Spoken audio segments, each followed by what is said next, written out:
नमस्कार, जय श्री कृष्णा। आज मैं श्रीमद् भागवत गीता के 5वें अध्याय का भाग 1 आरंभ कर रही हूँ। ओम श्री परमात्मने नमः। अर्जुन जी पूछते हैं, हे कृष्ण, आप कर्मों के संन्यास की और फिर निष्काम कर्मयोग की प्रशंसा करते हैं, इसलिए इन दोनों में एक जो निश्चय किया हुआ कल्याणकारक होवे उसको मेरे लिए कहिए। इस प्रकार अर्जुन के पूछने पर श्री कृष्ण महाराज बोले, हे अर्जुन, कर्मों का संन्यास अर्थात मन, इंद्रियों और शरीर द्वारा होने वाले संपूर्ण कर्मों में कर्तापन का त्याग और निष्काम कर्मयोग अर्थात समत्व बुद्धि से भावार्थ कर्मों का करना, ये दोनों ही परम कल्याणकारक हैं। परंतु उन दोनों में भी कर्मों के संन्यास से निष्काम कर्मयोग साधना में सुगम होने से श्रेष्ठ है। इसलिए हे अर्जुन, जो पुरुष ना किसी से द्वेष रखता है और ना किसी का अहंकार करता है, वह निष्काम कर्मयोगी सदा सन्यासी ही समझने योग्य है, क्योंकि राग, द्वेष आदि द्वंद्वों से रहित हुआ पुरुष सुखपूर्वक संसार रूप बंधन से मुक्त हो जाता है।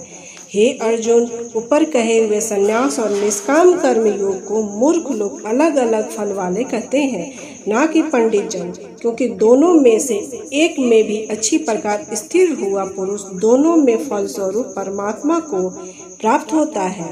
ज्ञान योगियों द्वारा जो परम धाम प्राप्त किया हुआ जाता है, निष्काम कर्म योगियों द्वारा भी वही प्राप्त किया जाता है। इसलिए जो पुरुष ज्ञान योग और निष्काम कर्म योग को फल रूप से एक देखता है, वही यथार्थ देखता है। परंतु हे अर्जुन, निष्काम कर्म योग में बिना संन्यास अर्थात मन, इंद्रियों द्वारा, शरीर द्वारा होने वाला संपूर्ण कर्मों में कर्तापन का त्याग प्राप्त होना कठिन है, और भागवत स्वरूप रूप को मनन करने वाला निष्काम कर्मयोगी परम ब्रह्मा परमात्मा को शीघ्र ही प्राप्त हो जाता है।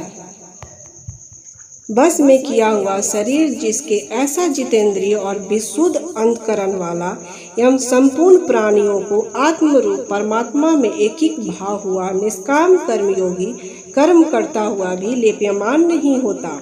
हे अर्जुन, तत्व को जानने वाला सांख्य योगी तो देखता हुआ, सुनता हुआ, स्पर्श करता हुआ, सूंघता हुआ, भोजन करता हुआ, गमन करता हुआ, सोता हुआ, सांस लेता हुआ, बोलता हुआ, त्यागता हुआ, ग्रहण करता हुआ तथा आँखों को खोलता और आँखों को मिचता हुआ भी सब इंद्रियों को अपने अपने अर्थों में बरतते हैं।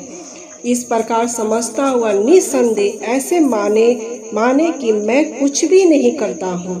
परंतु हे अर्जुन, देहाभिमानियों को द्वारा यह साधना होना कठिन है और निष्काम कर्मयोग सुगम है, क्योंकि जो पुरुष सब कर्मों को परमात्मा को अर्पण करते हैं और अशक्तियों को त्याग कर कर्म करता है, वह पुरुष जल से कमल के पत्तों के समान सदृश पाप से लिप्यमान नहीं होता।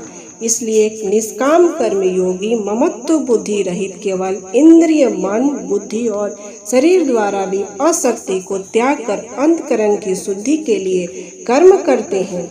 इसी से निष्काम कर्मयोगी कर्मों के फल को परमेश्वर को अर्पण करके भगवत प्राप्ति रूप शक्ति को प्राप्त होता है, और सकामी पुरुष फल में आसक्त हुआ कामनाओं के द्वारा बंधता है। इसलिए निष्काम कर्मयोग उत्तम है। धन्यवाद। आगे का अंक अगले भाग में प्रस्तुत करूंगी। तब तक के लिए जय श्री कृष्णा।